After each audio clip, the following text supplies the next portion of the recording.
O neoliberalismo é uma coisa tão feia que quem costuma nem assumir. Quem assume diz que é só de passagem e que, além do mais, não é o melhor remédio, mas é o único possível. No entanto, a gente não deve subestimar a força do neoliberalismo. Nós programamos, no ano passado, na Faculdade de Serviço Social da UERJ, um seminário a que nós demos o nome de pós-neoliberalismo. Quando nós programamos o seminário, tínhamos a esperança de que o Brasil pudesse fugir dessa regra geral que hoje se abate sobre todo o sistema capitalista mundial. O seminário foi realizado em setembro. A correlação de forças no Brasil já era diferente, novos personagens assumiam velhos papéis, e na abertura do próprio seminário, o professor Perry Anderson, provavelmente o marxista contemporâneo mais importante, se encarregou de nos demonstrar a força e a abrangência do neoliberalismo como um novo modelo hegemônico do capitalismo em escala mundial. Esses textos todos estão no livro Pós-Neoliberalismo, as políticas sociais do Estado Democrático, que eu acho que contém os melhores subsídios para a compreensão, para a dimensão do problema e para as perspectivas de sua superação, especialmente os textos do professor Perry Anderson e do sociólogo argentino Atílio Boron. Resumidamente, o Perry Anderson nos dizia uma coisa paradoxal. O neoliberalismo surgiu para reativar o capitalismo em crise nos anos 70. No entanto, 15 ou 20 anos depois, o neoliberalismo é um fracasso econômico. O capitalismo mundial continua no seu ciclo longo de caráter recessivo.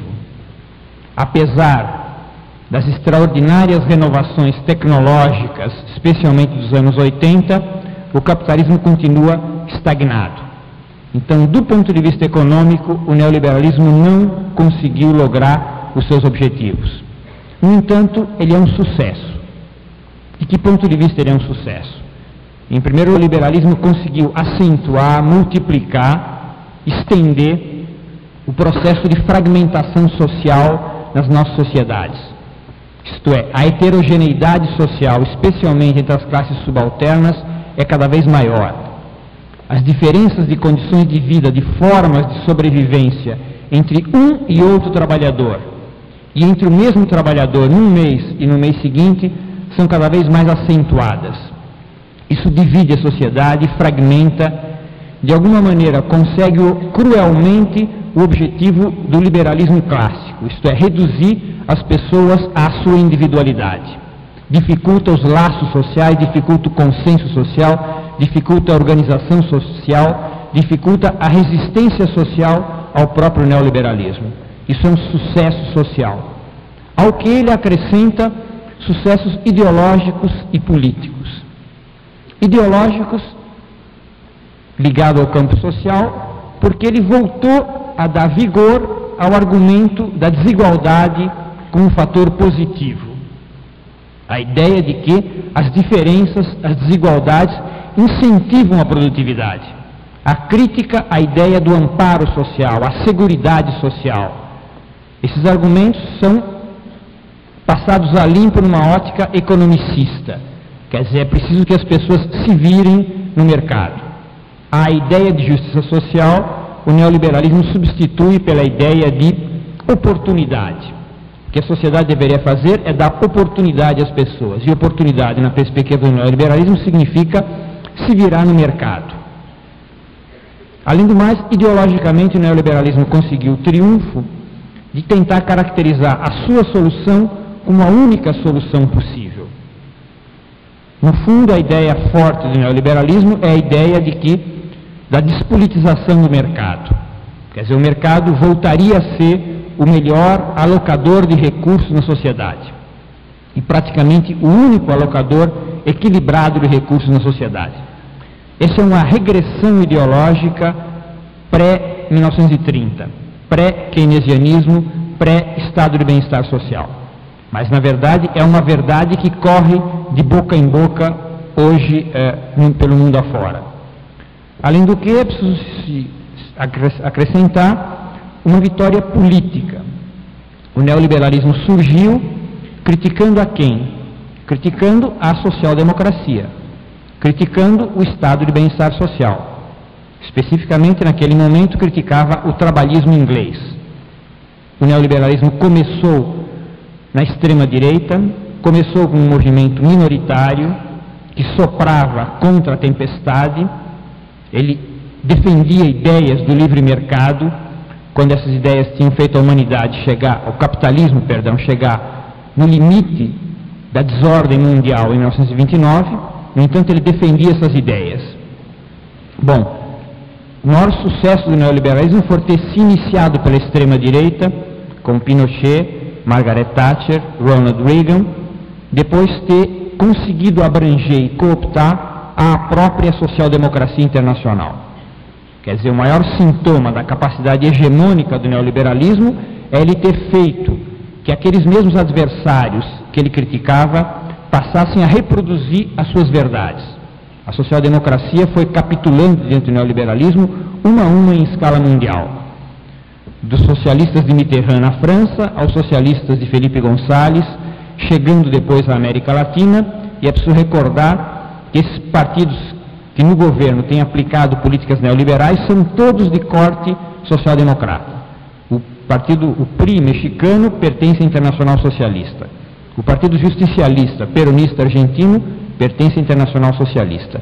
O Partido Socialista Chileno pertence à Internacional Socialista. A Ação Democrática de Carlos Andrés Pérez na Venezuela pertence à Internacional Socialista. E a versão cabocla da social-democracia, embora seja uma versão bastarda, porque na verdade todos os outros partidos são partidos de massa, dirigem as principais centrais sindicais dos seus países, enquanto que a nossa versão é uma versão de elite. Esta também terminou assumindo a perspectiva neoliberal. Portanto, é um fenômeno mundial. É isso que se chama hegemonia, transformar teses ideológicas em senso comum. Esse é um argumento forte do neoliberalismo. Portanto, não devemos subestimá-lo. O Perry Anderson recorda muito bem no final desse livro como eles souberam atuar como minoria, como nós devemos aprender do próprio neoliberalismo a capacidade de afirmar nossas verdades mesmo contra a corrente.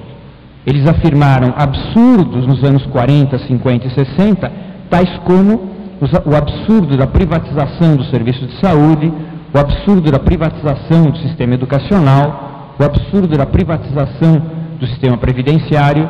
No entanto, esses absurdos, quando o estado de bem-estar social entrou em crise nos anos 70, encontraram espaços para se afirmar, até que, na virada dos anos 70 para 80, eles conseguiram se consolidar como um novo sistema hegemônico capitalista em escala mundial.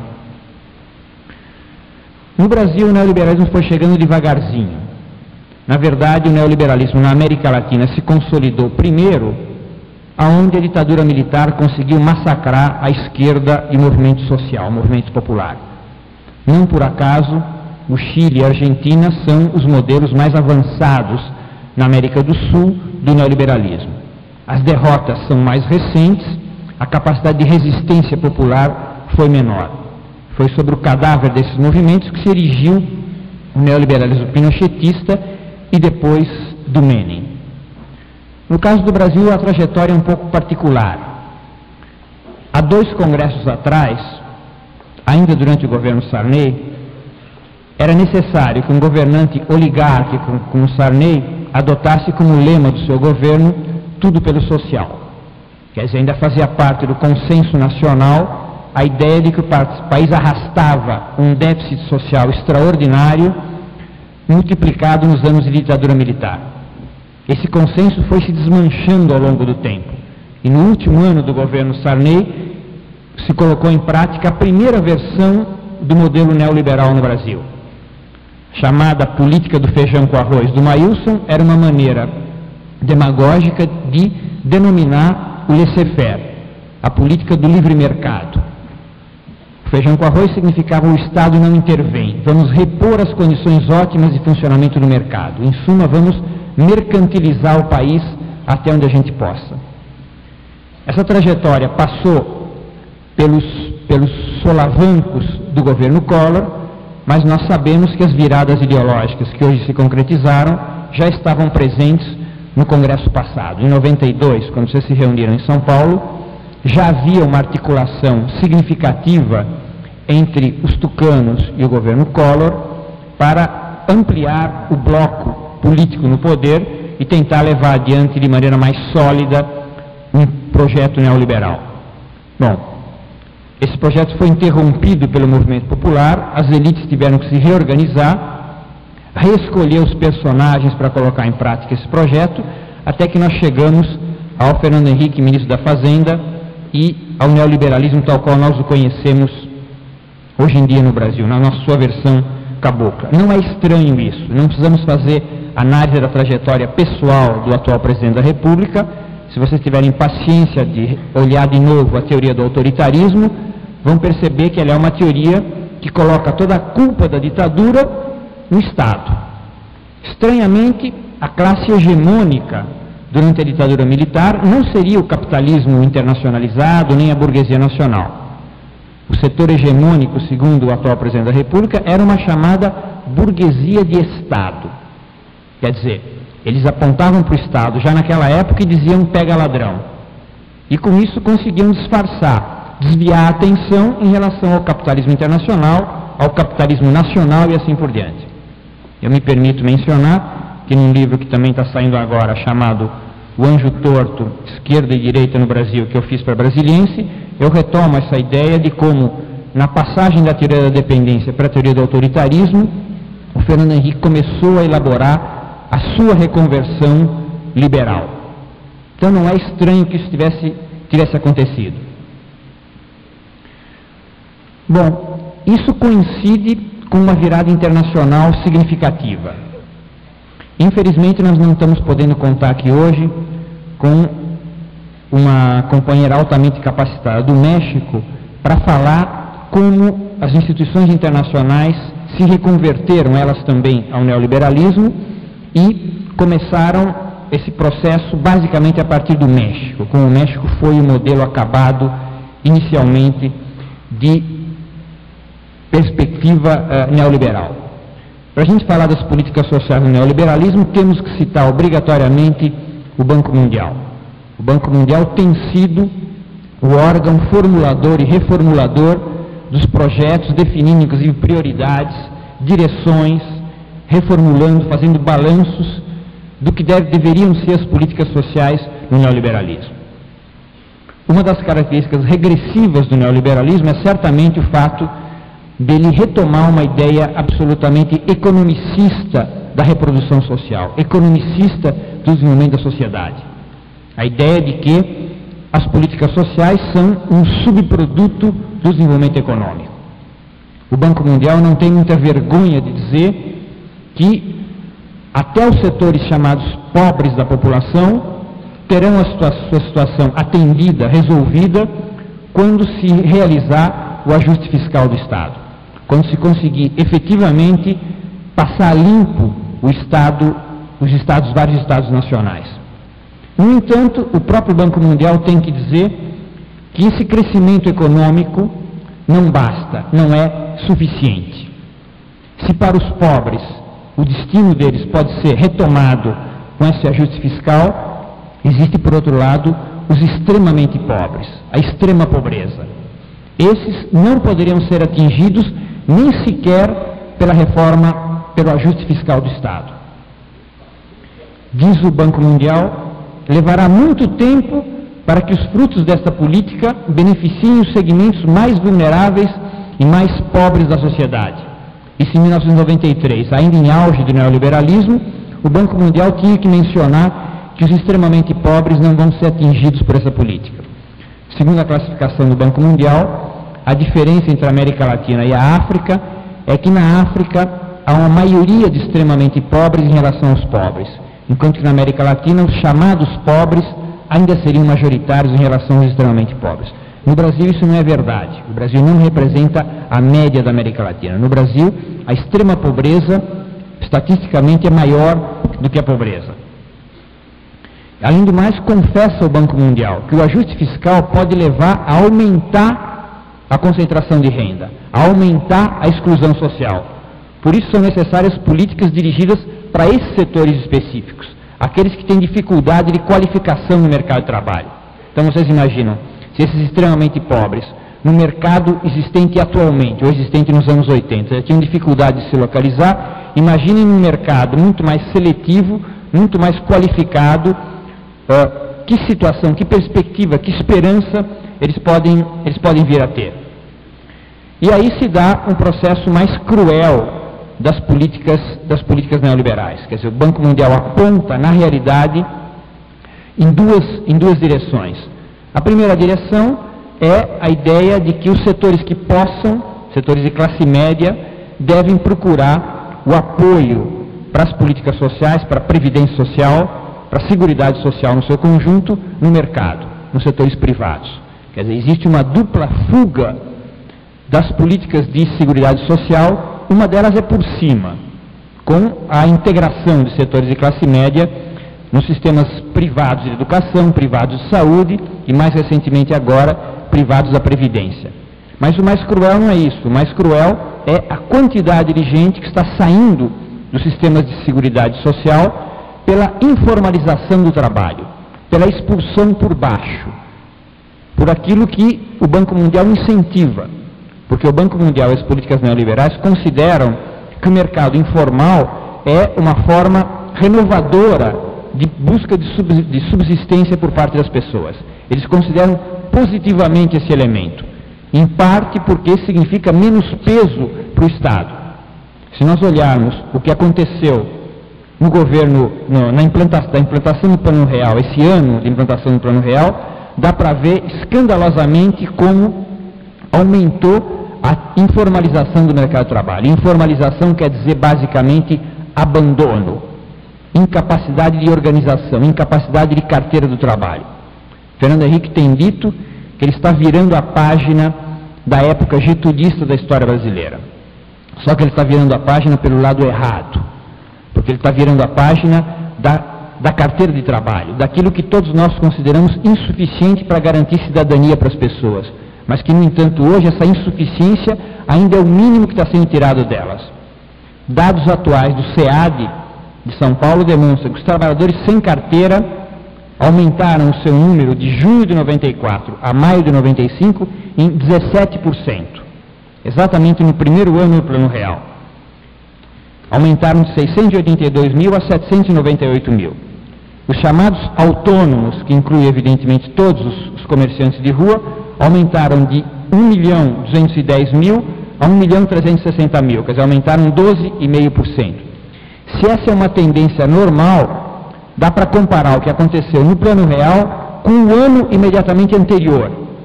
No ano anterior ao Real, junho de 93 a maio de 94, o aumento do trabalho informal tinha sido de apenas 0,6%. Passou a ser de 17% com o Plano Real. Os autônomos tinham aumentado 2,65%, passaram a 12,5%. Bom, diante desse esquema é que o neoliberalismo nos propõe as suas políticas compensatórias. É a política modelo, era a política do Pronasol mexicano, Programa Nacional de Solidariedade do México, que é um programa de proporções extraordinariamente maiores do que a comunidade solidária no Brasil. Não vou falar mais amplamente dele, vocês têm materiais para falar a respeito disso. De qualquer maneira, nossa comunidade solidária, apesar do Fernando Henrique ter negado a acusação que o Betinho e quem lhe fez durante a campanha eleitoral de copiar esse modelo, é uma caricatura, uma paródia, uma miniatura mal feita do Pronasol mexicano. Em primeiro lugar, porque o Pronasol tenta cooptar, tenta organizar setores estruturados da sociedade. O PRI tem 60 anos de janela, muito mais do que os 20 anos que o Sérgio Mota quer para os tucanos. Então eles sabem o que é cooptar um movimento social organizado. Os pobres tucanos brasileiros não têm nenhum movimento social a cooptar. Como é que eles organizaram a comunidade solidária? Aí vocês talvez conheçam um artigo do Chico de Oliveira, chamado As Políticas Sociais de Fernando Henrique Cardoso, em que ele comenta como é que foi feita a estruturação da comunidade solidária. Quer dizer, a professora antropóloga Ruth Cardoso, especialista em teorização sobre a força dos novos movimentos sociais, virou as costas para todos os movimentos sociais. Virou as costas para todos os setores, os profissionais organizados que trabalham diretamente com a crise social brasileira. Participando de alguns congressos, algumas reuniões de assistentes sociais, eu tenho perguntado e tenho sabido a confirmação de que nenhuma instituição, nenhuma organização do setor foi convidada, foi consultada a participar. E conscientemente, segundo membros da própria comunidade solidária, porque esses setores representariam justamente os interesses corporativos.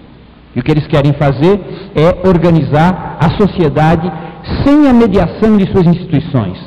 Quer dizer, aquelas conquistas democráticas, aquela organização social, aquelas mediações sociais, tão duramente constituídas num país como o Brasil, um país de devastação social, de partidos políticos de fantoche, de ditadura militar, de aquilo que o movimento social foi constituindo ao longo da última década e meia, está sendo desconhecido frontalmente pela comunidade solidária. Ela quer cooptar a sociedade. E como diz o Chico de Oliveira, não só ela não dialoga com os movimentos sociais organizados, como vai escolher justamente na televisão aquele setor que basicamente trata de desarticular a sociedade organizada, os membros que vão florir as reuniões da comunidade solidária, como essas flores enfeitam a nossa mesa. Regina Duarte,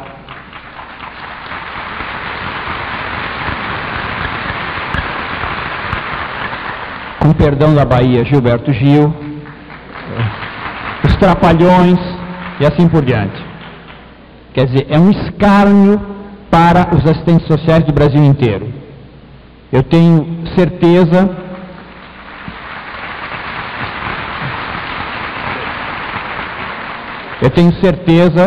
que vocês vão fazer ouvir a sua voz, a voz de vocês, que são aqueles que estão presentes nos lugares onde o Brasil faz mais crise, nos lugares de crise social no Brasil, para fazer um balanço ao final desse congresso e expor à opinião pública brasileira qual é a situação social do nosso país, quais são as políticas sociais existentes hoje e o que é essa chamada comunidade solidária. Vocês não precisam de materiais para isso, mas eu só lhes relato que eu li o documento, o convênio entre a comunidade solidária e o Ministério da Educação.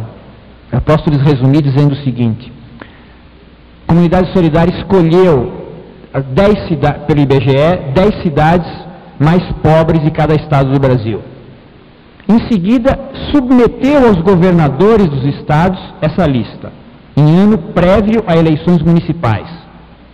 Os governadores tiveram o direito de mudar essas cidades. Depois, nessas cidades, foi atribuído a cada escola, a cada professor de cada escola dessas 10 cidades, um per capita de R$ 260 ano, para comprar material escolar, giz, material sanitário. E para cada aluno, R$ 70 ano per capita, para comprar cadernos, lápis. Isto é, material que se supõe que o Ministério da Educação entregaria e que está sendo cortado do orçamento do Ministério da Educação e está sendo dado de maneira grotesca para esses alunos e para esses professores das 10 cidades consideradas mais pobres, segundo o filtro dos governadores. Isso está assinado pela senhora Ruth Cardoso e pelo senhor Paulo Renato de Souza, aqueles que deveriam ter o coração mais sensível desse governo, antes do Paulo Renato ser operado pelo Adib Jatene.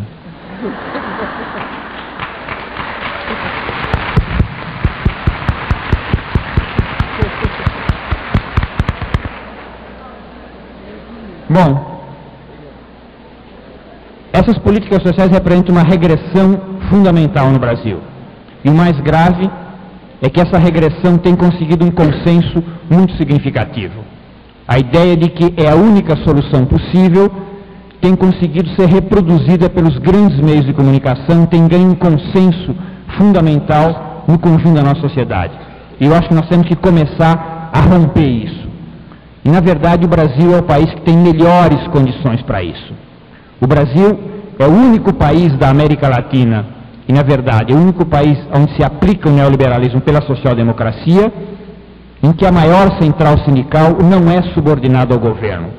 Com todas as dificuldades que a CUT tem hoje em dia, o movimento sindical, e vocês discutiram isso ontem, aqui o movimento sindical não está subordinado ao governo Menem, não está subordinado ao governo do PRI, não está subordinado ao governo chileno. Então nós temos um movimento sindical que é oposição, e temos um extraordinário movimento de profissionais, setores da educação, da saúde, de serviço social, que é o que representa a nossa sociedade organizada. Esses setores têm condições não apenas de resistir, como de formular as alternativas necessárias à superação do neoliberalismo. Nós discutimos no ano passado o que pode significar o pós-neoliberalismo no Brasil. Na verdade, as condições disso estão dadas, porque se a economia brasileira estava estagnada em 89 e em 92, ela cresceu nos últimos 3 anos, mas cresceu da maneira mais elitizada possível. Não dá mais para usar o argumento de que a situação social no Brasil vai melhorar, o emprego vai se multiplicar, os salários vão se fortalecer quando a economia crescer, porque a economia tem crescido, e tem crescido baseado em 3 setores especialmente: na exportação, no consumo de luxo e na especulação financeira. Quer dizer, multiplicar esse modelo existente no Brasil é basicamente concentrar a renda. Fundamentalmente significa isso, significa polarizar entre a riqueza e a pobreza de maneira cada vez mais clara. Então, na realidade, as condições de reprodução do capitalismo no Brasil estão dadas. São essas que estão aí, diante de um mar de miséria social. É por isso que o Brasil ainda tem esquerda, é por isso que o Brasil ainda tem movimento social organizado, e é por isso que o Brasil ainda tem uma intelectualidade que resiste ao consenso neoliberal. Mas retomando o que nós dissemos no início, na realidade, pela primeira vez na história recente do nosso país, a direita detém hegemonia no meio intelectual. Porque aqueles que dizem que direita e esquerda acabaram são exatamente a nova direita no Brasil.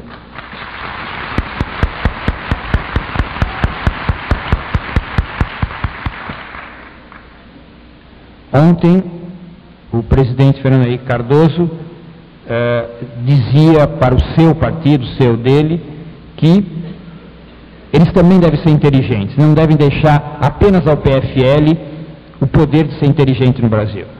É a isso que se reduz, hoje em dia, o quociente intelectual das elites brasileiras. É uma visão bastarda do que é ser inteligente. Ser inteligente é ser vivo, é enganar o povo, é deter o monopólio dos meios de comunicação, é manipular as verbas governamentais, é se opor à reforma fiscal para fazer que os ricos paguem imposto no Brasil.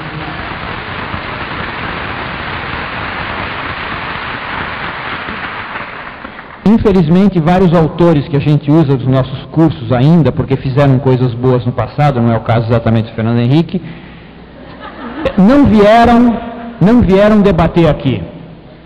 Se escondem de debater ou com a sua categoria ou com os interlocutores fundamentais do movimento social qual é a natureza da crise social brasileira.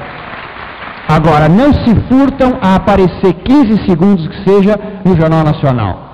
Eles sabem quais são os meios que dão hegemonia hoje, os meios que aproximam do poder no Brasil. Como dizia o Chico de Oliveira, já nos anos 80, são aves de arribação. Aqueles que com enorme facilidade se bandeiam para o lado das elites no Brasil. Mas, na verdade, não existe nenhuma vitória conservadora, duradoura no mundo. Nós, embora eles estejam projetando reeleições e 20 anos de poder, na verdade, as contradições sociais, o caldeirão social sobre o qual eles estão governando, está fervilhando. Depende hoje da nossa capacidade de formulação de políticas alternativas, de sair do nosso gueto de resistência e de reclamação, de usar todos os espaços possíveis nos meios de comunicação e no movimento social para construir essa alternativa política, social, cultural que o Brasil necessita. É preciso, terminando, antes de mais nada, retomar a nossa análise do que é o capitalismo brasileiro. Não é tão grave que não se fale tanto de socialismo hoje. Eu acho muito mais grave que não se fale de capitalismo, que não se dê o nome aos bois, que não se faça análise de quais são as relações de classe hoje em dia no Brasil e qual é a natureza do poder político no Brasil. É a partir disso que nós sim poderemos reformular um novo papel para o Estado no Brasil, um novo projeto de políticas públicas, um novo tipo de sociedade mais solidária, mais humanista e certamente anticapitalista. Muito obrigado.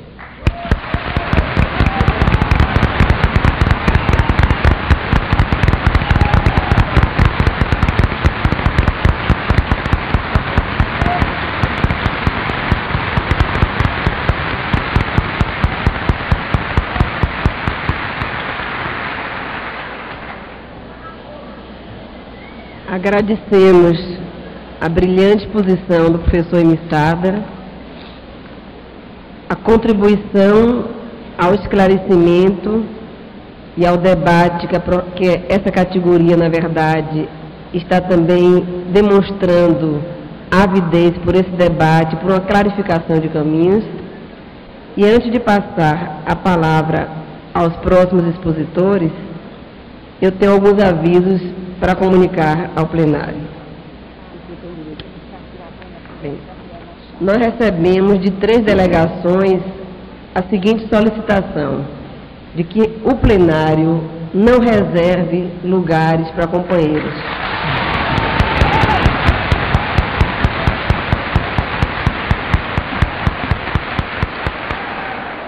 A mesa também tem esse entendimento e pede realmente que isso seja respeitado. Uma das delegações, inclusive, chegou a formular que se o pedido da mesa não for respeitado, poderá ser criado um clima de tumulto no auditório. Então, eu gostaria que isso realmente fosse evitado.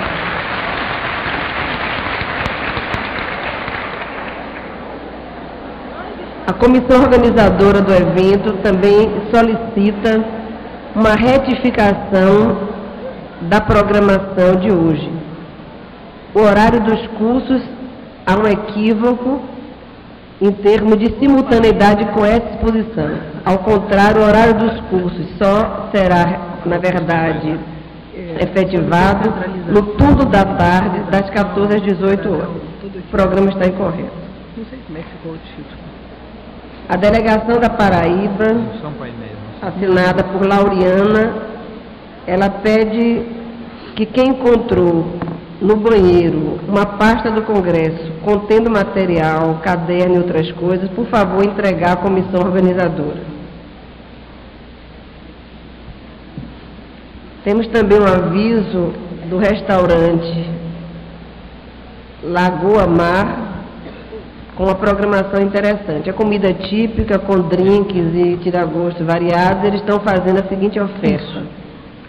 Os congressistas portadores de crachá terão uma liberação em termos do preço do couvert e de um drink. E na quinta-feira à noite será realizado um show de Sandro Becker.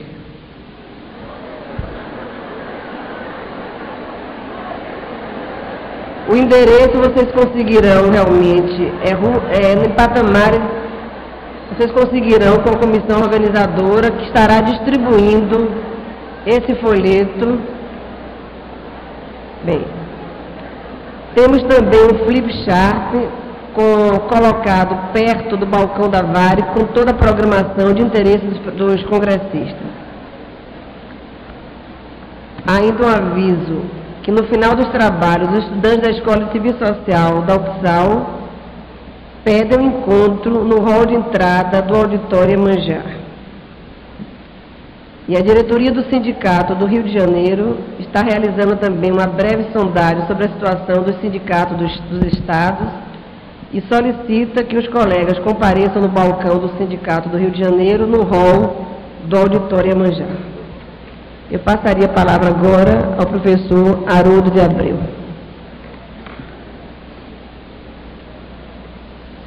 Bem, antes de começar a exposição, eu gostaria de parabenizar que numa conjuntura dessa, onde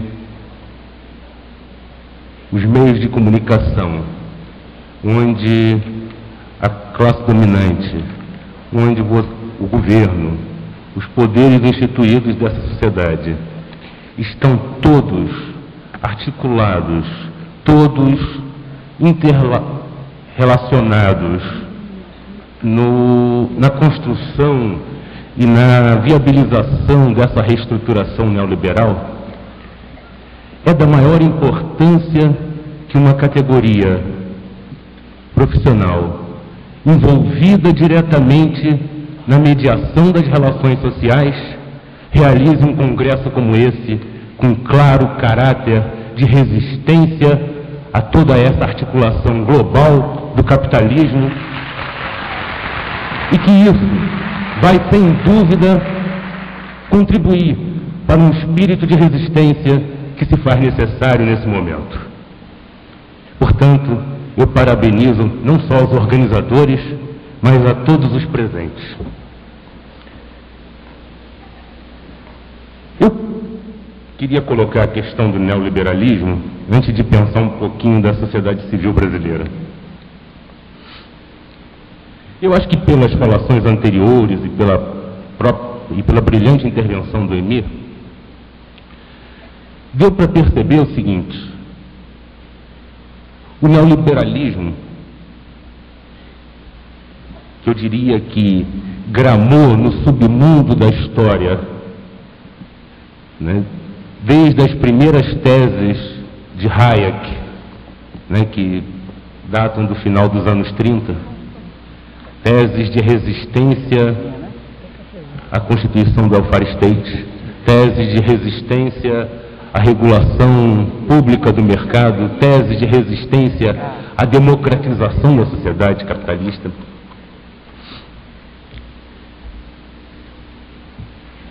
Chegou nos anos 70 e explodiu como a grande alternativa da sociedade mundial.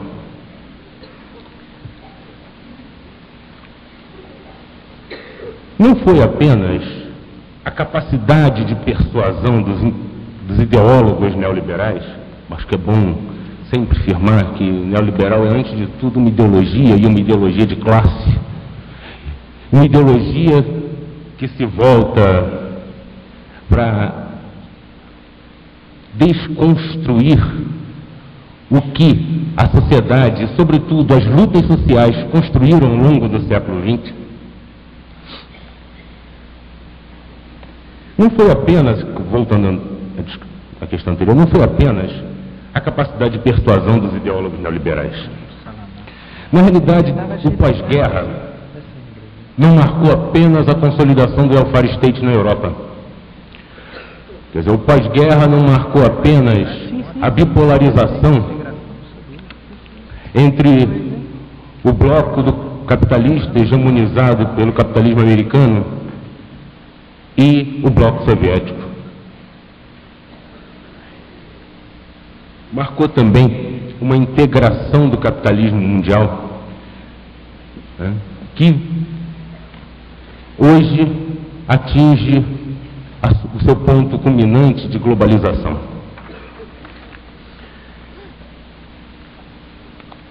E o neoliberalismo, ele supõe duas coisas, dois elementos básicos, entre tantos outros, que permitem a sua viabilização no processo histórico.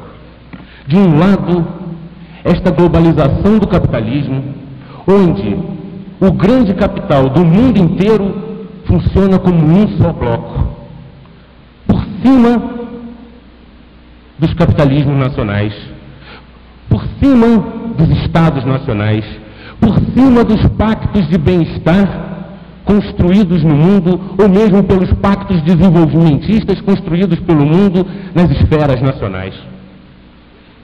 De outro lado, só isso não é suficiente para que o neoliberalismo conseguisse essa força. Era preciso derrotar o adversário. E o adversário não era a União Soviética, não, gente. Era também. O adversário era, sobretudo, os movimentos sociais, especialmente o movimento proletário de inspiração socialista. Os anos 70 marcam, na Europa, sobretudo, naquele momento de crise, uma ausência de alternativas socialistas à crise daquele momento. Marcam também a presença de um proletariado que foi uma peça, que foi um agente fundamental da construção do welfare state.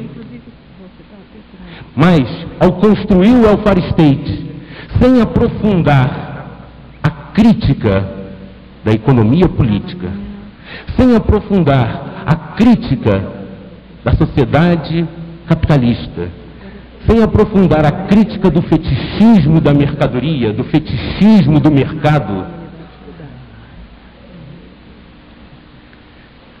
no momento em que o capitalismo se globaliza e se constrói como um suprapoder mundial, e no momento em que um proletariado, em grande parte integrado às regras de reprodução do capitalismo, e de uma esquerda socialista frágil, ou melhor, frágil não, enfraquecida,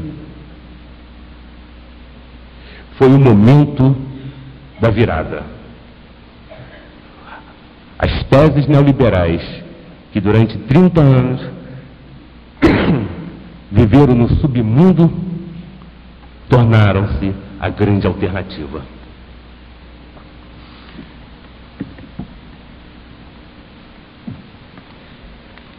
Nisso, nós podemos ver o seguinte: o neoliberalismo, ao ser uma ideologia burguesa, e uma ideologia burguesa de direita, só pôde vencer, só pôde constituir uma hegemonia em escala mundial, porque nós, e aí eu afirmo claramente como socialista, nós fomos derrotados. Ou seja, nós vivemos uma conjuntura de derrota. Nós vivemos uma conjuntura de fragmentação. Nós vivemos uma conjuntura de capitulação, onde muitos ex-companheiros do passado, e o Emir se referiu aí a alguns, não foram capazes de manter a integridade e aderiram a essa maré. Aderiram a esse poder de chantagem que o capitalismo mundial tem hoje. Por quê? Veja bem, o próprio caso do Brasil hoje. O plano de estabilização é todo um plano dependente do capital especulativo internacional. Se mudar a política econômica, iniciar uma política de reformas sociais sérias, iniciar uma política de combate sério à especulação, com distribuição de renda, redução da pobreza, que aponte na direção de uma sociedade mais igual e de homens mais emancipados. Esse capital sai do Brasil, vai investir em outro canto e utiliza isso como um poder de chantagem. Um poder de chantagem que é realmente impressionante. Porque é respaldado por toda a mídia, é respaldado por toda a máquina estatal falida, porque não fomos nós, inclusive, que construímos essa máquina estatal que está aí, e que, o que é pior, respaldada por organizações não governamentais e entidades diversas da sociedade civil, que antes se opunham eram críticas às alternativas burguesas.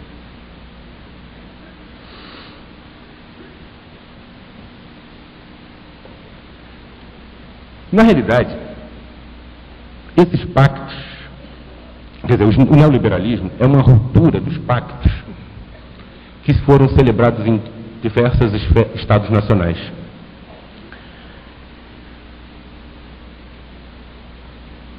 E que a viabilização dele, a partir da crise, né, da recessão prolongada dos anos 70, o capitalismo cria, a partir daí, um novo padrão de acumulação de capital. Um padrão fundamentado na automação. Um padrão, quer dizer, automação que substitui o trabalho vivo, né, a força de trabalho humana, pelo trabalho morto, né, a capacidade de trabalho das máquinas robotizadas. Um padrão de acumulação que interage globalmente.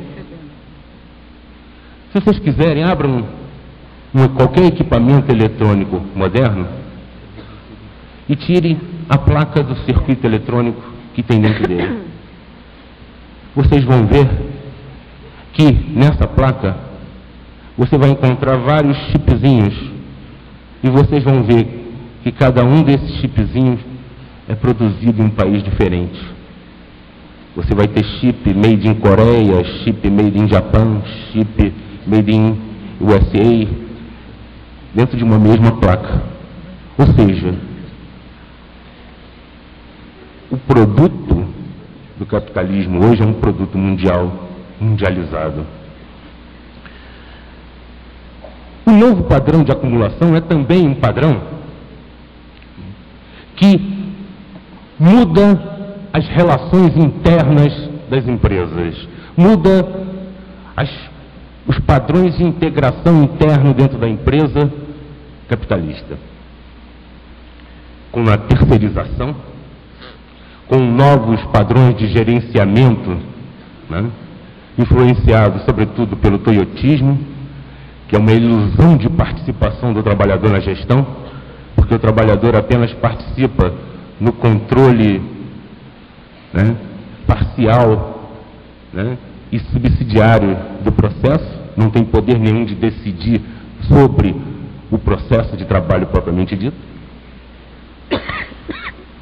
E terceirização massiva, precarizando relações de trabalho e, sobretudo, desarticulando os movimentos sindicais de trabalhadores historicamente estruturados.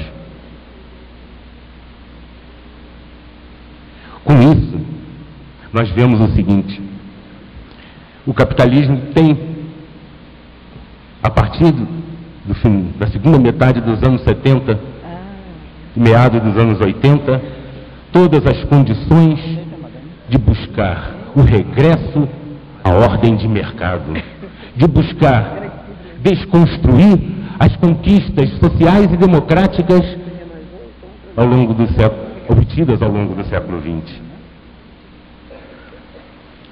E o Brasil não fugiu a essa regra.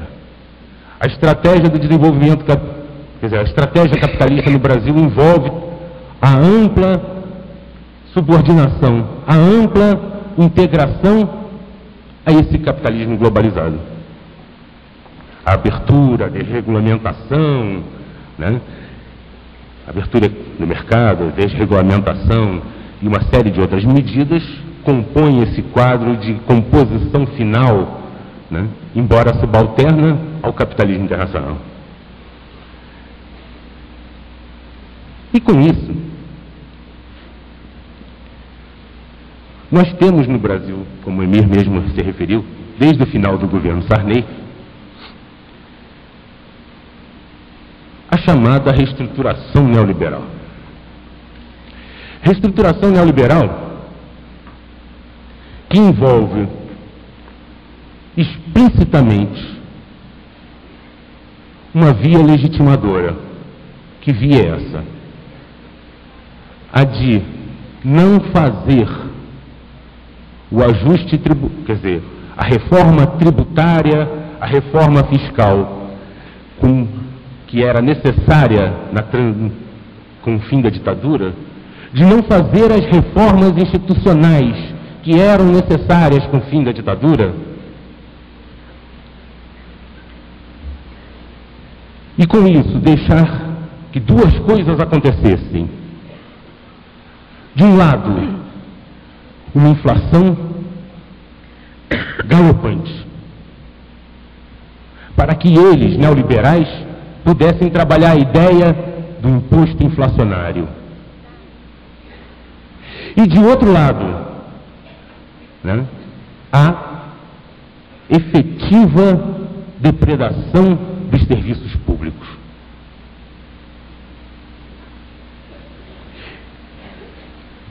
A falência, a desarticulação dos serviços públicos, das políticas públicas de um lado e a inflação de outro, foram as grandes fontes de inspiração, ou melhor dizendo, os grandes meios de publicização ideológica que o neoliberalismo encontrou no Brasil para convencer a maioria da sociedade de que o Estado não funciona, né? De que a regulamentação e o controle estatal é incapaz de controlar a inflação, de fazer os serviços públicos funcionarem eficientemente, etc, etc, etc.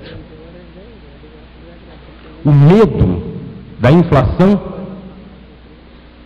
foi o poder de chantagem adotado no Brasil, que inclusive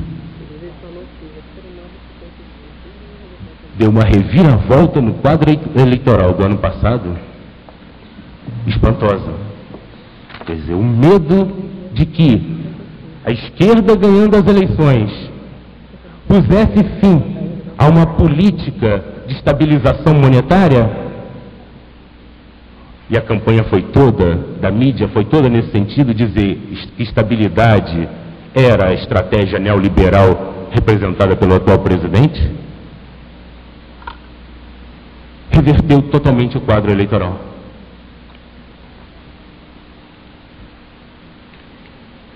Agora, gente, o que me espanta dentro de tudo isso é ver que antigos companheiros estão hoje claramente legitimando essa estratégia. Se nós formos ver a própria ação da cidadania, né, contra a miséria e a fome, nós vamos ver que ela nasceu num momento fundamental de crise na sociedade brasileira, colocando que era necessário construir uma alternativa de combate à pobreza e à exclusão. Mas essa ação da cidadania, que chamou a atenção, que foi o grande vitória dela, o grande fato positivo dela, chamar a atenção para a pobreza e para a exclusão, omitiu-se claramente de vincular a estratégia de combate à pobreza e à exclusão de uma crítica profunda das origens da pobreza e da exclusão. As origens da pobreza e da exclusão foram deixadas de lado, e a questão virou pura e simplesmente uma campanha de solidariedade, uma ação de solidariedade, né, que remonta à velha filantropia do século XIX.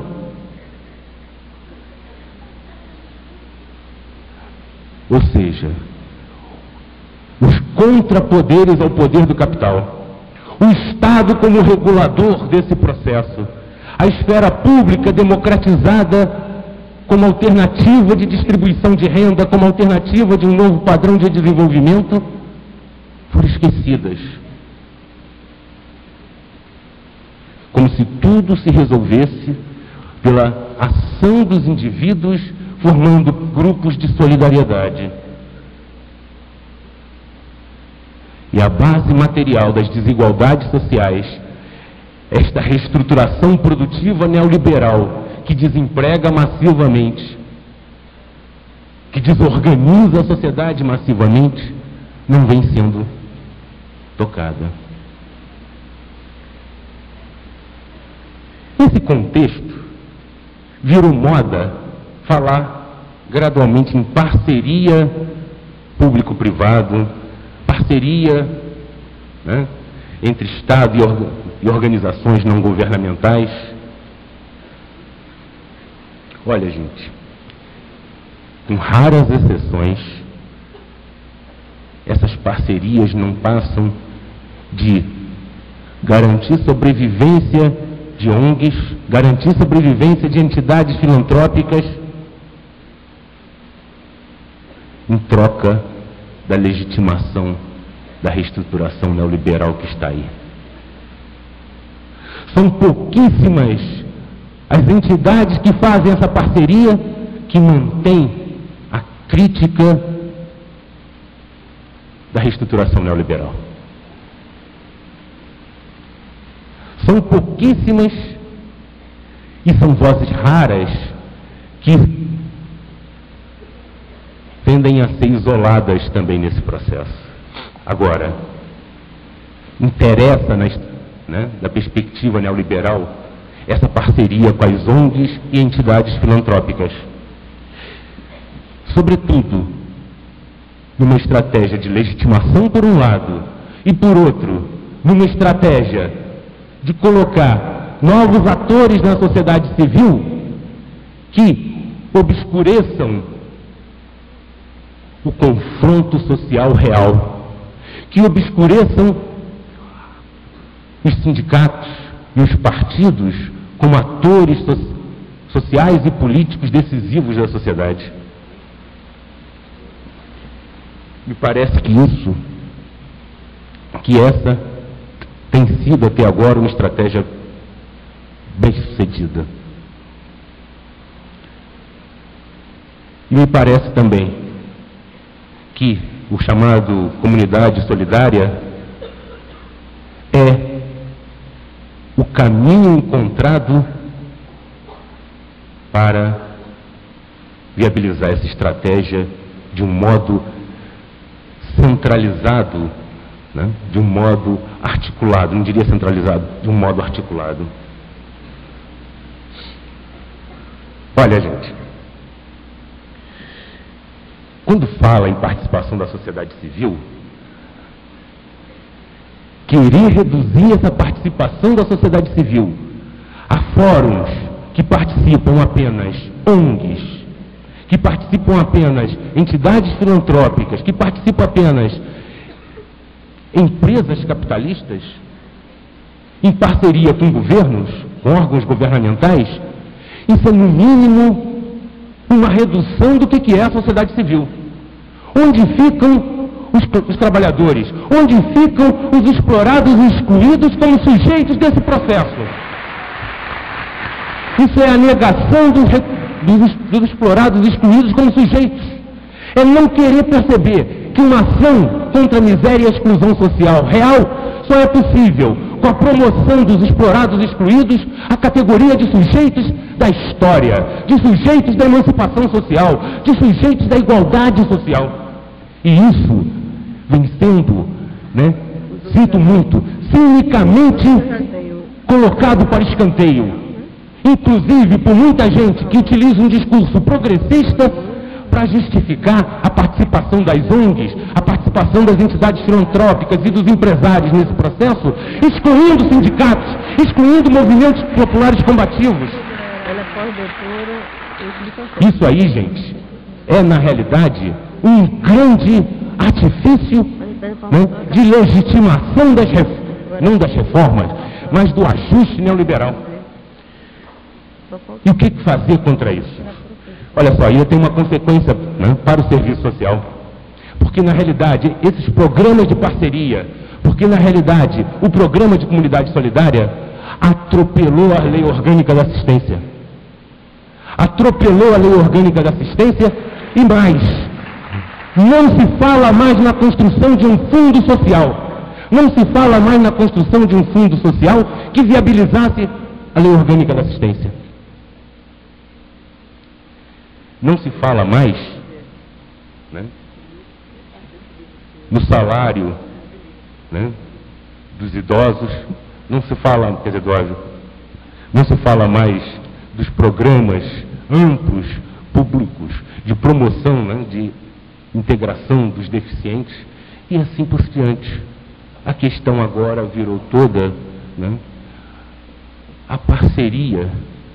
E com isso, gente, não está se discutindo questões fundamentais, como construir contrapoderes reais e como realizar uma profunda reforma tributária que faça com que os ricos, aqueles que sempre se beneficiaram de todo esse nosso processo histórico, paguem a conta do combate à miséria e à exclusão.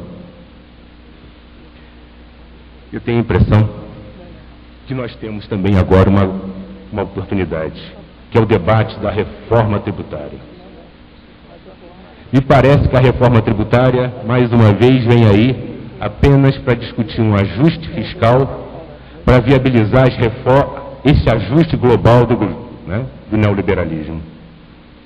Me parece que é a hora de, inclusive, as categorias que estão envolvidas com as políticas sociais entrarem firmemente nesse debate, propondo uma reforma tributária que viabilize a saúde pública, que viabilize a lei orgânica da assistência, que viabilize a previdência social, que viabilize uma série de outros órgãos, né, e uma série de outras políticas públicas que, se não forem enfrentadas, tenderão a serem terceirizadas, privatizadas e legitimadas por parcerias.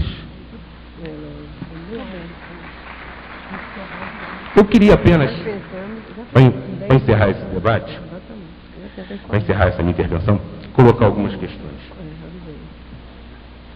Se o neoliberalismo supõe a globalização do capital como um suprapoder mundial e o enfraquecimento e a fragmentação dos movimentos operários e sindicais e uma certa derrota cultural do socialismo,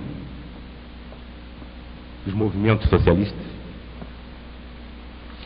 se o neoliberalismo supõe isso, me parece que a estratégia deve ser exatamente de enfrentar estes supostos. Ou seja, derrotar o neoliberalismo, primeiro, não é uma tarefa fácil. O megapoder instalado no mundo hoje não se derrota facilmente. Não se derrota o neoliberalismo apenas na esfera nacional. Eu acho que pode-se deter o avanço do neoliberalismo no âmbito nacional.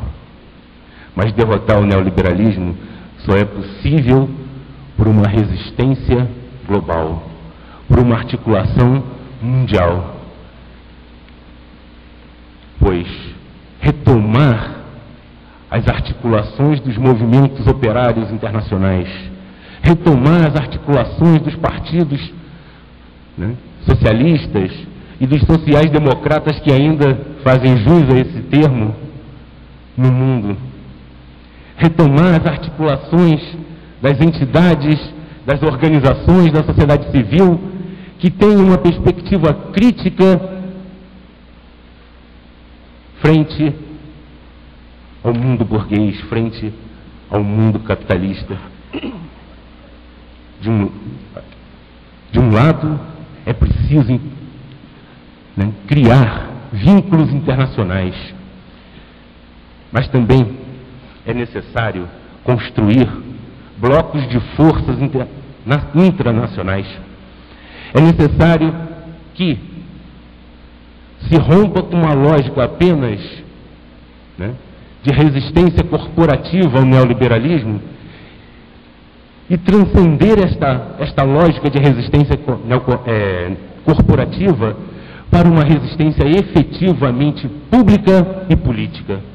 Uma resistência que parta para uma campanha de esclarecimento e persuasão, porque O engodo está todo dia, né, nas telinhas. O engodo está todo dia nas manchetes dos jornais. O engodo está todo dia, né, presente nos nossos ouvidos. Nesse sentido, gente, sem uma ampla articulação de forças, sem uma ampla campanha de opinião pública e sem uma articulação internacional que não apenas critique o que o neoliberalismo vem fazendo, mas que mostre que, na realidade, esse neoliberalismo supõe um suprapoder mundial de um capitalismo globalizado e que, portanto, é necessário levar a crítica a esse suprapoder mundial. Sem isso, nós não vamos construir, né? Podemos barrar a alternativa neoliberal no Brasil, mas não podemos, né, derrotar o espírito burguês do neoliberalismo. E me parece, gente, que não cair no engodo de que as parcerias resolvem tudo e que devemos participar, por exemplo, das parcerias que são propostas, mas participar para quê? Né? Apenas para executar o que já está previamente delimitado? Ou devemos participar como uma força crítica? Participar para construir uma consciência crítica nesse processo? Eu tenho a impressão que nós vamos ainda levar um bom tempo para derrotar essa maré. Mas, se nós mantivermos a integridade, se nós mantivermos aquilo que é explicitado no código de ética dessa profissão, se nós mantivermos uma coerência, eu diria que essa luta não é uma luta perdida. É uma luta longa, mas é uma luta que tem perspectiva real de êxito. E para finalizar, eu queria afirmar o seguinte. Ontem, o Emir também já falou nisso, nós que defendemos posturas e políticas contrárias ao neoliberalismo, fomos chamados de burros. Né? Fomos agredidos publicamente por um presidente da República.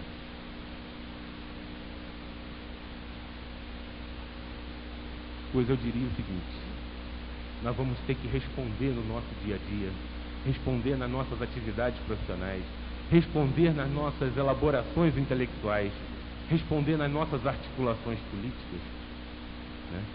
Que podemos ser chamados de burro, mas jamais poderemos ser chamados de indivíduos que compactuam com a exploração e com a chantagem internacional.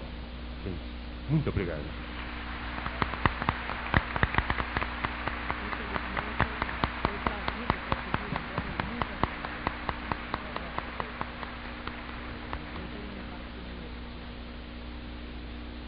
Agradecemos também ao professor Haroldo de Abreu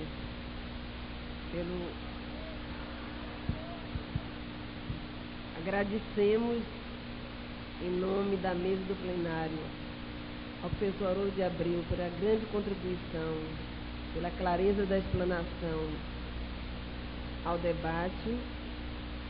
E antes de passarmos a palavra ao professor Aldair Sposati, nós já estamos com alguns avisos que eu lerei.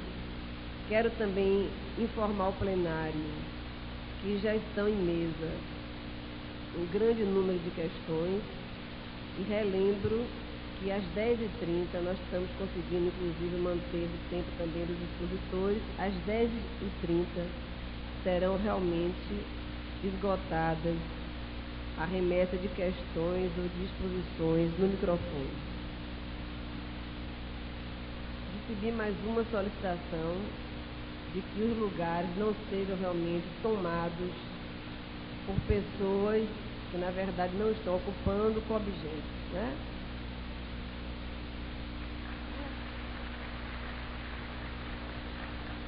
Se de fato a questão não está ligada a esse problema, a comissão organizadora manda também informar que no Salão Oxalá está sendo retransmitido simultaneamente esta conferência, solicitando então que as pessoas que não estão acomodadas podem se dirigir ao Salão Orixá.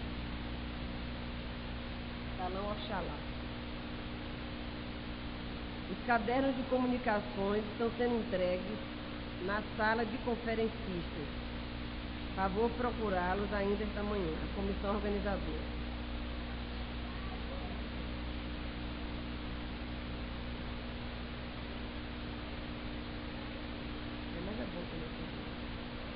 Os cadernos de comunicações estão sendo entregues na sala de conferencistas.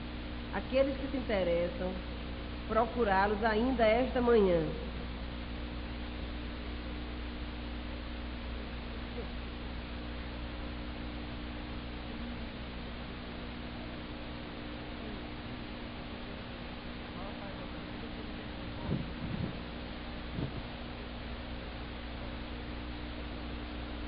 Queria fazer também a leitura de uma comunicação que recebemos, a Interlink Consultoria e Eventos. A diretoria da Associação de Professores Licenciados da Bahia, Sindicato, parabeniza a ABES, CEDEP, CEFES, CRES, 5ª Região Bahia,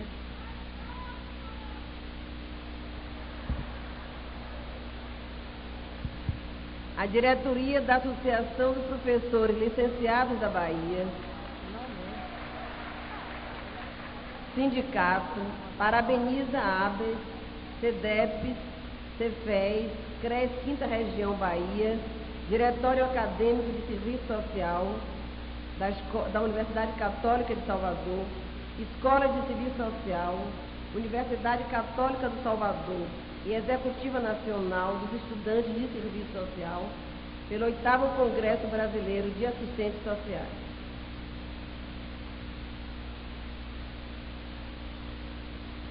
A Inesco está convocando todos os estudantes presentes neste plenário para, ao término desta mesa, continuarem neste auditório para uma reunião de todos os estudantes de serviço social que acontecerá até às 13 horas.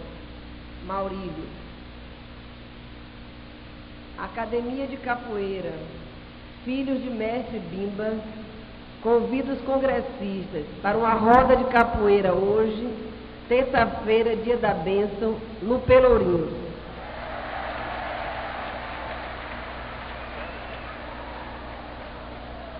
Às 20 horas.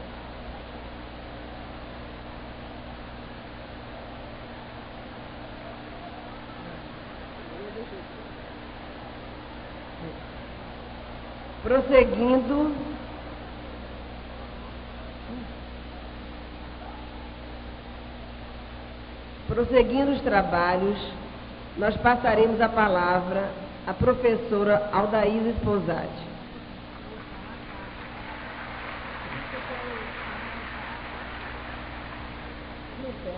Meu bom dia a todas, a todos que aqui estão.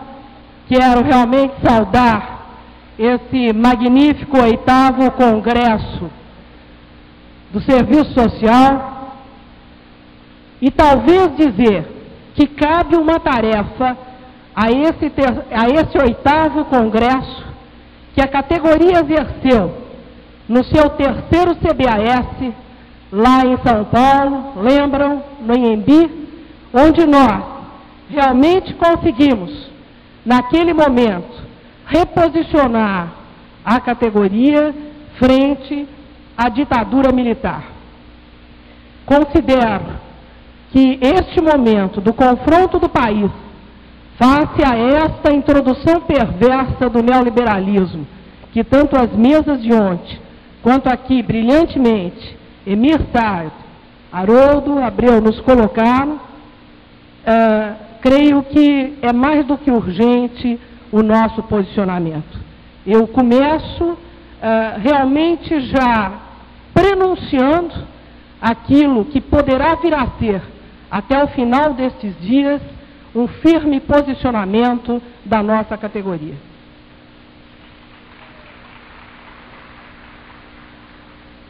Quero, talvez, acrescentando ao que aqui já foi colocado sobre o neoliberalismo, tecer algumas considerações iniciais sobre essa questão e me deter principalmente naquilo que eu chamo das armadilhas, da sedução, e até mesmo agora Haroldo falou do engodo do neoliberalismo, e o que esta sedução, o que estas armadilhas colocam no nosso exercício profissional e, principalmente, os grandes riscos que temos pela frente.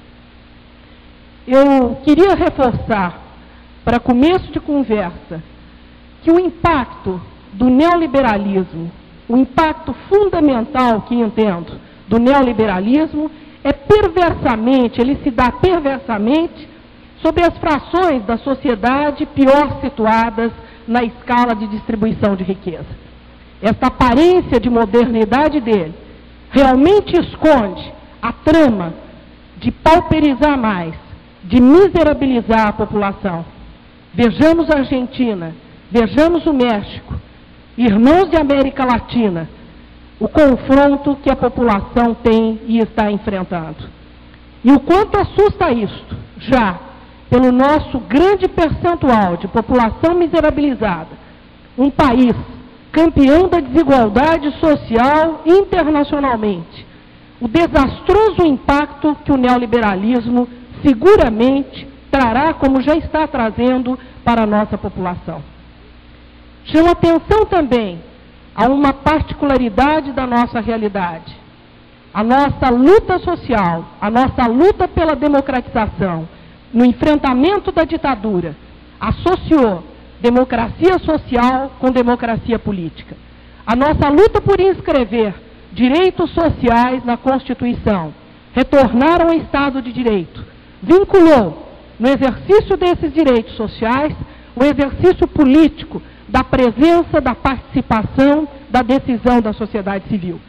Portanto, eu entendo de saída que isto que nós falamos, e há sendo dito já numa linguagem que já ingressa no senso comum, do desmanche das políticas sociais, é também a reconstrução, ou até a construção de uma nova concepção de democracia, que não é, em absoluto, a democracia pela qual lutamos no confronto da ditadura, na busca realmente de um novo Estado democrático no Brasil.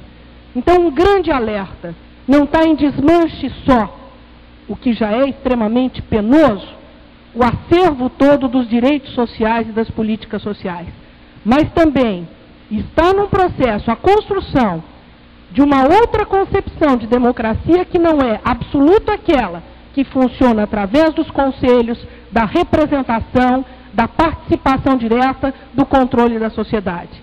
E durante aqui a minha fala, eu vou procurar mostrar por que entendo deste modo.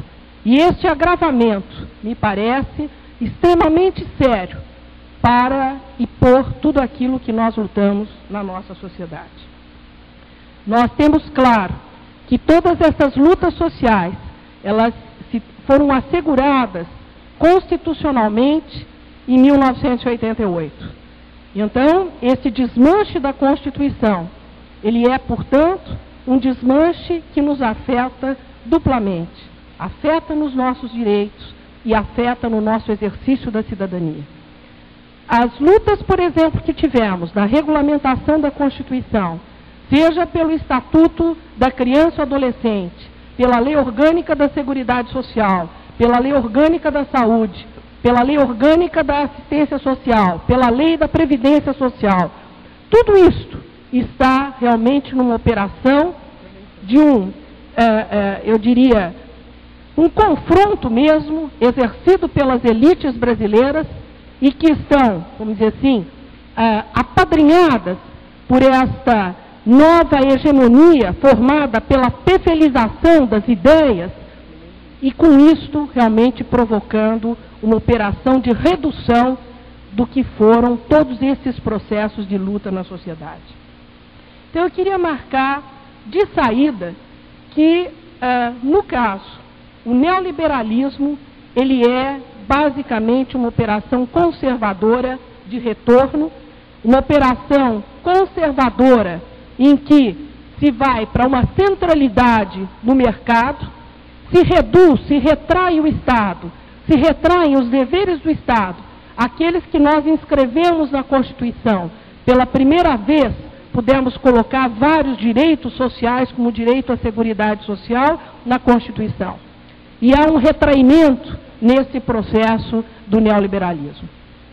Isso já foi dito tanto pelo Emir quanto pelo Haroldo, e eu quero aqui estar reforçando, é que o neoliberalismo, ele é, sem dúvida, uma ruptura com uma dada regulação dentro do próprio modo de produção capitalista, que é a regulação keynesiana.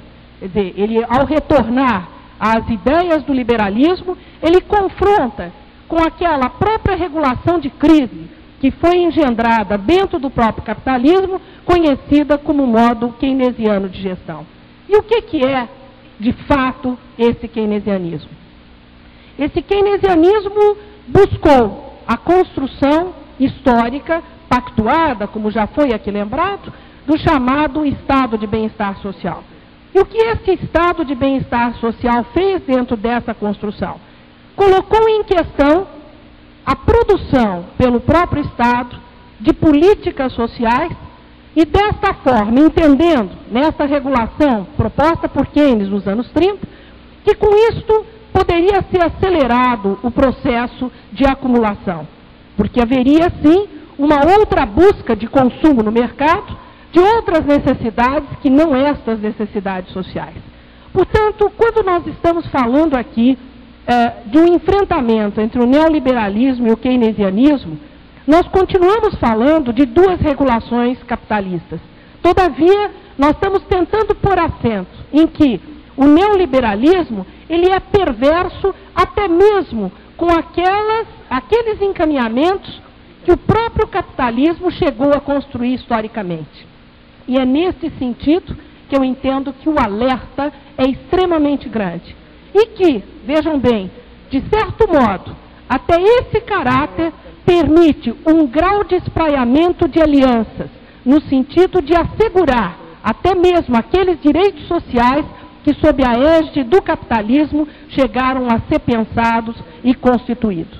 Então, primeiro ponto que eu queria dizer, quando nós aqui estamos combatendo o neoliberalismo, não é tão só por uma posição socialista, e no caso que eu tenho, os parceiros de mesa aqui têm, é também porque essa regulação, ela quebra na espinha dorsal até, diríamos, encaminhamentos que o próprio capitalismo chegou a engendrar na sociedade historicamente. Então, entendo que este novo ciclo econômico, que o neoliberalismo ele enceta a partir de 73, esse ciclo que começa principalmente na Inglaterra da Margaret Thatcher, que se estende em Reagan nos Estados Unidos. Ele chega, talvez, diriam alguns, um pouco tardiamente, mas nos anos 90 no Brasil. Todavia, penso que pelas condições da nossa realidade, a presença dele entre nós, seguramente terá marcas extremamente perversas, porque nós nem chegamos aqui a vivenciar essa chamada regulação do estado de bem-estar social. Nós nem chegamos a provar, de fato, o que é uma sociedade assegurar direitos sociais.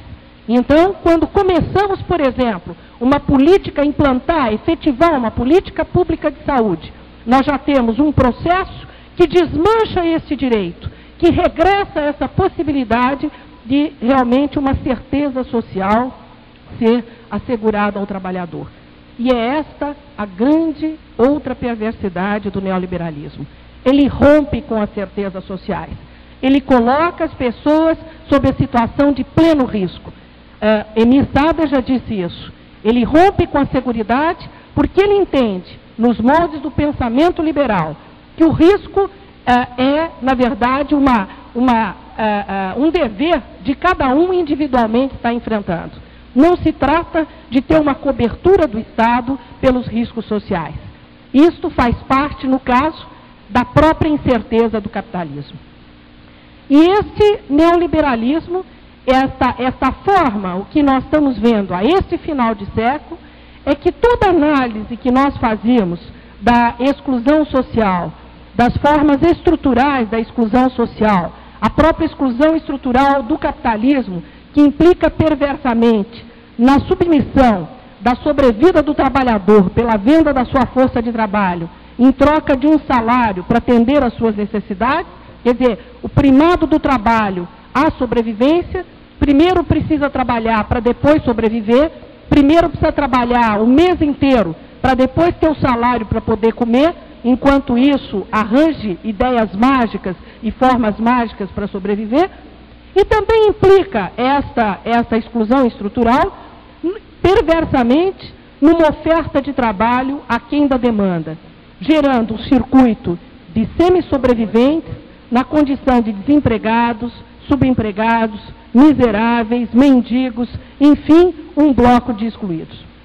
Todavia, neste final de século, e o neoliberalismo, ele traz agravantes a este processo de exclusão estrutural do capitalismo. Porque, ao resgatar, ao retomar, fazer reviver ideias do próprio liberalismo, nesse individualismo crescente, ele vai estar retomando aquela famosa frase em que considera que a diferença é um elemento da natureza, em que assim como os dedos das mãos são diferentes os homens entre si, e que essa diferença, ela realmente não precisa ser levada em conta, porque ela faz parte dos homens.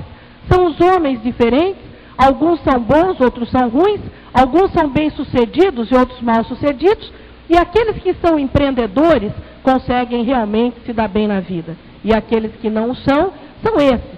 Esta esfera que fica realmente ao redor, diríamos, da massa empreendedora, no dizer das ideias liberais. A este processo de naturalização da diferença é que está sendo chamado o processo de apartação social. Então, se nós discutimos se a sociologia, mesmo a sociologia de corte funcionalista, ela discutia a questão da mobilidade social, a apartação social, ela se confronta até mesmo com as teorias da mobilidade. Porque aqueles que são realmente os desiguais do ponto de vista do olhar da riqueza, do olhar da elite, esses não têm absolutamente chance. É a queda das classes médias, é a pauperização e é a naturalização da pauperização. É a ideia de que realmente a sociedade passa a conviver com uma massa sobrante que gravita sem nenhuma necessidade de ser inserida.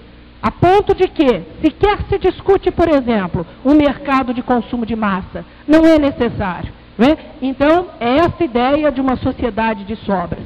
Então, este ideário do neoliberalismo, ele resgata, não é? Ele reforça, melhor dizendo, essa exclusão estrutural, agravando perversamente por esse processo de naturalização, criando o que alguns, inclusive, vêm discutindo como um codinome de subclasse social.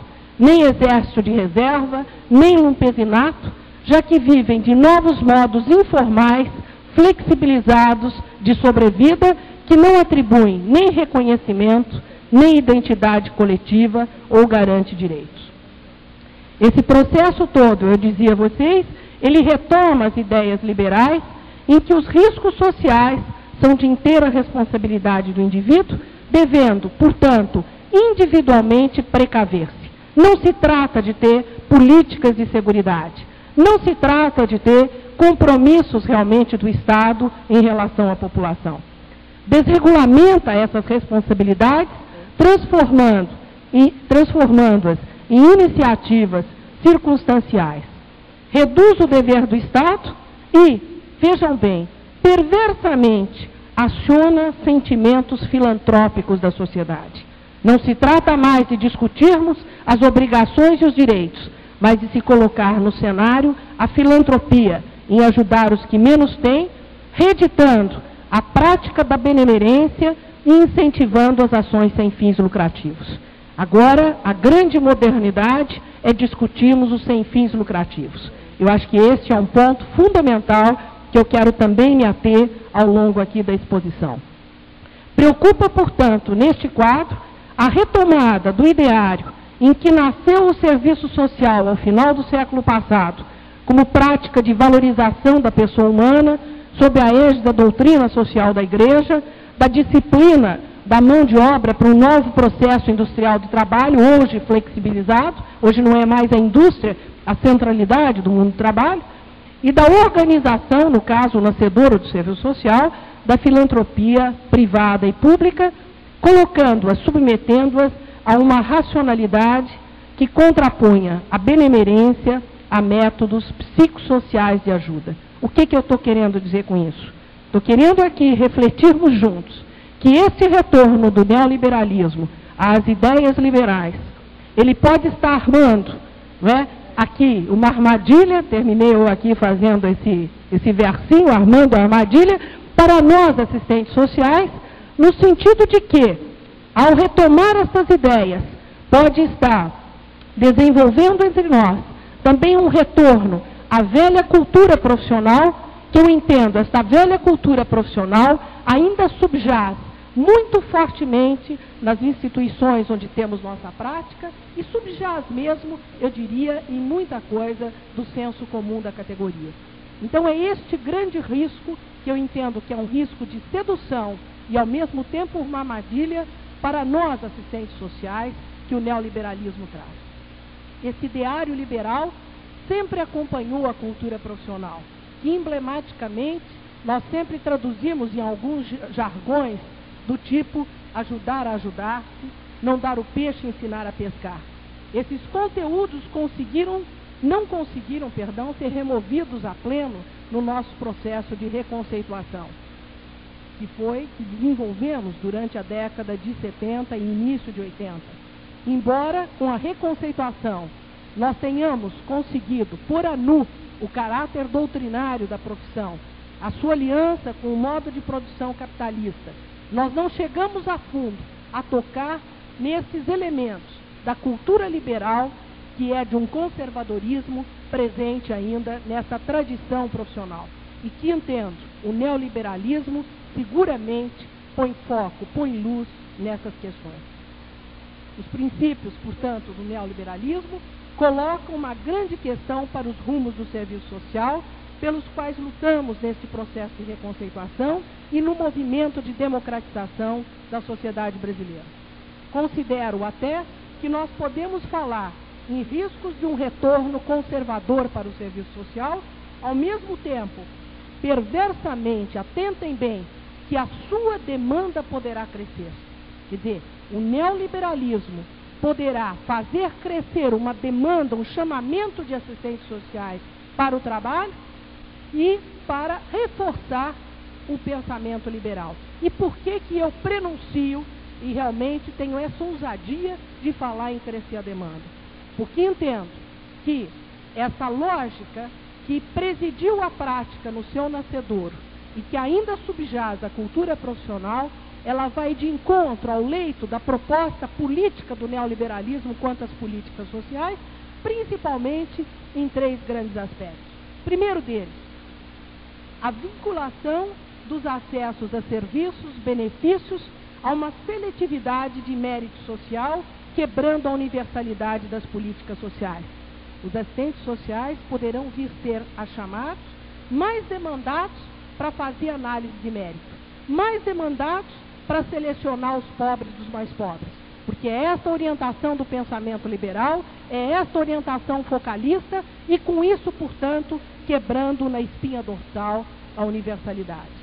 Um segundo grande risco poderá ser construída, como a gente já vê em curso no Comunidade Solidária, uma forma tecnocrática e retórica do direito social, enquanto tutelado por um profissional, por um técnico, o que não permite o reconhecimento de obrigações sociais do Estado na justiça. Há uma flexibilização onde o direito social deixa de ser efetivamente norma a ser contraposta e exigida na justiça e realmente somente a sua verbalização na fala e na retórica. Um terceiro grande risco que soma com o neoliberalismo é a precarização de soluções ao mais pobres, enquanto sujeitados a ajudas e não a padrões de qualidade de serviços. Eu entendo que nós temos aí 3 riscos que nós precisamos atentar muito bem. E então, eu diria que o exame do neoliberalismo, no caso aqui, eu consideraria sob 5 grandes questões nessa relação com o serviço social. A primeira delas, que eu chamo do perverso e conservador retorno. As ideias liberais do século XVIII com a defesa do Estado mínimo. A segunda delas, a ruptura com o modelo keynesiano do Estado de bem-estar, deslocando a regulação pública para a esfera do mercado e a ênfase na construção do papel do chamado terceiro setor e, portanto, configurando aqui essa retração do Estado. Como um terceiro grande ponto para a nossa reflexão, e que vocês abordaram seguramente na mesa de ontem, eu vou só passar rapidamente.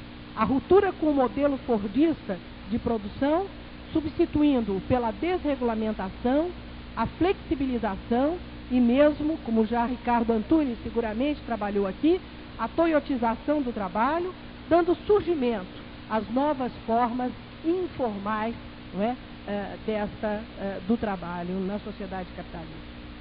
Isto no campo do que é chamada a metamorfose do trabalho. Uma quarta grande questão, a ruptura do modelo político do Estado social, conhecida como welfare state, substituindo pelo novo modelo da solidariedade, a reconstrução da solidariedade, a modernidade dessa palavra solidariedade, uma solidariedade que atravessa desde a versão Ruth Cardoso do Comunidade Solidária até a versão Betinho da ação da cidadania dentro da ética na política. Então, neste campo da solidariedade, como é que é a armadilha montada pelo neoliberalismo? Uma quinta grande questão, a ruptura com o modelo de desenvolvimento de Estado-nação ou nacional desenvolvimentismo, substituindo por um novo ciclo de regulação fundado na globalização da economia e, para nós, eu acho que aqui é um reflexo extremamente importante, na inclusão subordinada de países terceiro-mundistas. Antes de abordar cada um desses pontos, eu queria aqui chamar a atenção que essa situação que nós estamos vivendo, sob o ângulo das políticas sociais, nos exigem que nós possamos ter muito claro o que são políticas sociais sob a égide do neoliberalismo / liberalismo, o que são políticas sociais sob a égide da social-democracia e o que são políticas sociais de direção socialista. Entendo que as políticas sociais no recorte neoliberal, as políticas sociais públicas, como é que elas são marcadas? Elas não são universais, elas se reduzem a práticas circunstanciais, compensatórias, referidas de forma focalizada a situações de gravidade, a bolsões de miséria e risco social. O neoliberalismo, o corte, né, das políticas sociais sobre o neoliberalismo, desmobiliza políticas universais e transfere seu acesso para o consumo no mercado, num processo de alta mercadorização do social. Dizia, na verdade, muito bem aqui o Emir Sader, que para o neoliberalismo a política social é um subproduto do desenvolvimento econômico. A social-democracia, em contrapartida a essa ideia, ainda que sob a égide do Estado de bem-estar social, ela propõe políticas sociais públicas combinando-as com privadas. Ou seja, ela chega realmente a inscrever como deveres do Estado um conjunto de respostas a necessidades sociais. Todavia, ela não retira a oferta de políticas sociais no mercado, ou a oferta de atendimento à necessidade.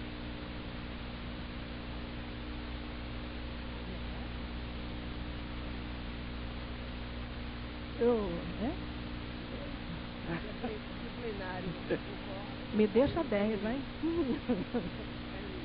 Tá. Tá bom. E então eu estava dizendo aqui que perdi o rumo, né? Que a social-democracia ela faz conviver, de fato, essas políticas que eu chamo as políticas de mercado com as políticas públicas. E então ocorre uma universalidade, todavia uma universalidade que tem uma tendência em transformar as políticas sociais públicas em políticas para o pobre e não realmente em padrões universais.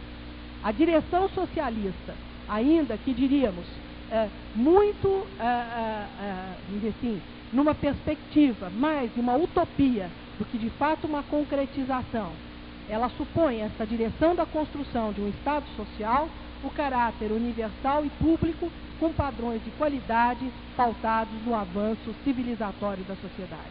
Penso que nós temos que caminhar para fazer realmente distinções e para saber exatamente o que está em curso. Então eu vou tentar rapidamente colocar alguns minutos em cima de cada um daqueles pontos que eu prenunciei a vocês relacionando com o serviço social. Eu dizia, um primeiro ponto, o perverso retorno conservador.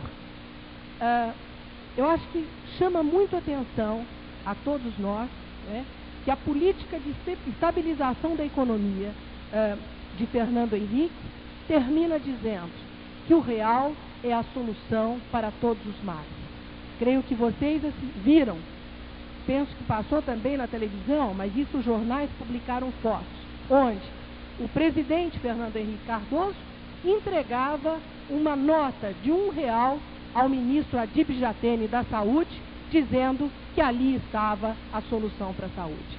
Quer dizer, magicamente, eu acho que emblemática aquela foto, quando diz que, na verdade, o real é soberano às condições objetivas concretas no caso das políticas sociais. Creio que chama atenção essa foto, mostrando esse equívoco, né? Porque todos nós, seguramente, desejamos o controle da inflação, todos nós desejamos, seguramente, uma estabilização. Mas nós queremos também o fim da miserabilidade da população brasileira e não o agravamento das suas condições de vida. A política de estabilização posta em prática reforça essa concepção neoliberal. Os preços do produto no mercado interno são fixados de modo a facilitar a entrada de mercadorias importadas. O real é valorizado em relação ao dólar, o que torna os produtos nacionais mais caros e a ocorrência de déficits sucessivos na balança comercial. Propugnam os neoliberais, e aqui vem uma questão que eu chamo de uma das grandes armadilhas, a reengenharia do Estado. Todos nós que trabalhamos com políticas públicas, que avaliamos o Estado brasileiro, seguramente temos sérias críticas em relação ao Estado brasileiro. Temos críticas a esse Estado, inclusive, pelo seu caráter privatizador. Temos uma direção e uma perspectiva de proposta da civilização do Estado, isto é, da maior presença da sociedade civil no Estado e no controle social do Estado. E apanhando esta questão de um desejo da mudança do Estado brasileiro, traduzem os neoliberais a concepção dessa mudança na chamada reengenharia do Estado. E o que é essa reengenharia? É um conceito que entendem que nós temos um Estado inchado, insuflado por um fisiologismo, que nós concordamos também, inclusive pela prática da troca de cargos, que continua a se reproduzir, trocar votos no parlamento pelos cargos, na verdade, dentro do Estado. Não é? Eu acho que essa é uma prática que permanece, apesar dos discursos dessa reengenharia, e desfoca realmente nessa discussão a questão que está em pauta. É a reforma do Estado. É a reforma do Estado pela maior presença da sociedade civil. É a validação, por exemplo, dos conselhos representativos da sociedade. É muito interessante, outro dia eu assisti uma exposição da Ana Lígia do Cefes, falando da precariedade com que os conselhos nacionais estão se reunindo. Parece que o Conselho de Seguridade Social vai se reunir, ou acabou de se reunir pela primeira vez. O Conselho Nacional de Educação, entre arma, não desarma esse conselho, não existe mais, embora aquela antiga forma dele não era mesmo para existir. Conselho de Previdência, o Conselho Nacional da Assistência Social está aí buscando se constituir e permanecer. O CONANDA parece que teve durante todo este ano somente 2 reuniões. E numa reunião ampliada do CNAS, a representante do Ministério da Educação, Gilda Portugal Gouveia, disse com todas as letras: o governo veio para governar. Ele veio para governar com os ônus e os bônus. Ele não precisa de conselhos para governar. Então é isto que eu entendo, que é, na verdade, a destruição do conceito de democracia que nós associamos enquanto democracia política com democracia social e que precisa ser denunciado a cada passo. Nós sabemos que o governo Collor, de uma maneira mirabolante, começou aquela sua dita reforma administrativa, mas não tocou em absoluto nessa direção da reforma do Estado. E aqui, nesse elenco todo, o que eu estou querendo demarcar com vocês? Que o neoliberalismo prenuncia um problema, mas direciona o enfrentamento deste problema a esta proposta, no caso, que é a proposta da retração do Estado, que é a proposta da privatização, que é a proposta de reduzir as obrigações do Estado, né, e não realmente de fortalecer os direitos sociais e de fortalecer a democracia política social. E para nós,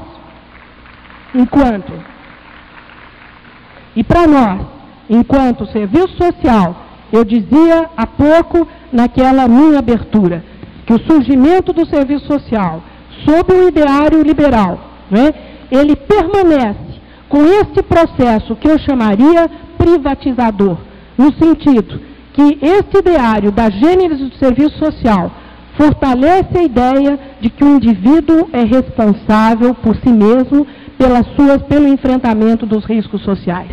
O serviço social, no seu surgimento, ele flexibilizou, eu diria assim, essas posições em relação ao social, porquanto manteve esta prioridade na responsabilidade pessoal e individual pelo risco.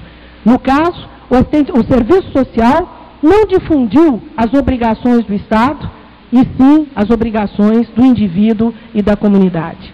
O pensamento liberal se contrapõe às formas assistenciais, às formas assecuratórias, às formas de seguridade social, na medida em que ele considera que são imorais porque elas desestimulam a disciplina do trabalho.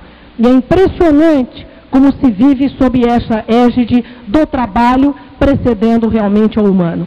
Quando muito, suporta a relação da filantropia estabelecida entre os pares de uma sociedade, mas não a cobertura dos riscos pelo Estado. Adota o princípio da subsidiariedade, e aqui eu quero chamar muito a nossa atenção quanto a esse princípio da subsidiariedade, onde os limites do indivíduo devem ser suportados pela sua família, na ausência dessa pela comunidade e pela sociedade, e aí pelas suas formas de organização. Não existem garantias sociais previamente postas. O neoliberalismo é o retorno a esses princípios que fragmentam a relação ética entre o social, a economia e a política. E este quadro demanda um serviço social seletivo e individualista, que irá comprometer com análises de casos e situações, e não com políticas sociais globais, universais e análises de demanda. Segundo grande ponto, que eu já toquei na questão da retração do Estado e o desmanche das certezas sociais, nós sabemos, e aqui já foi dito de várias formas, que o próprio capitalismo já desenvolveu formas históricas de financiamento de políticas públicas. E que nessa reengenharia e nessa reforma do Estado, nesta armadilha, ele monta realmente uma nova armadilha, que é este processo de desregulamentação, onde ele vai, na verdade, passar esse seu dever realmente perante a sociedade para a construção de uma chamada esfera pública não estatal. E aí vem outra grande armadilha. A esfera pública não estatal, ela pode ser ao mesmo tempo, realmente, uma frente de luta por aqueles que buscam a civilização do Estado, a democratização do Estado. Mas ela pode ser também, ao mesmo tempo, um processo de flexibilização na passagem das obrigações do Estado para a sociedade. Nós ouvimos nos discursos de esquerda a questão da constituição da esfera pública não estatal. E ouvimos também, de certo ângulo, essa questão colocada, inclusive na boca do governo, quando o próprio Fernando Henrique chama as organizações não governamentais de neogovernamentais, como uma nova forma realmente de governar através da sociedade. Todavia, num equívoco pleno, aquilo que a gente chama que é a apropriação, a decisão pela sociedade, o controle social. Surge, inclusive, uma nova forma na sociedade, denominada da filantropia empresarial. As empresas, para além do lucro, devem ter um novo perfil não filantrópico.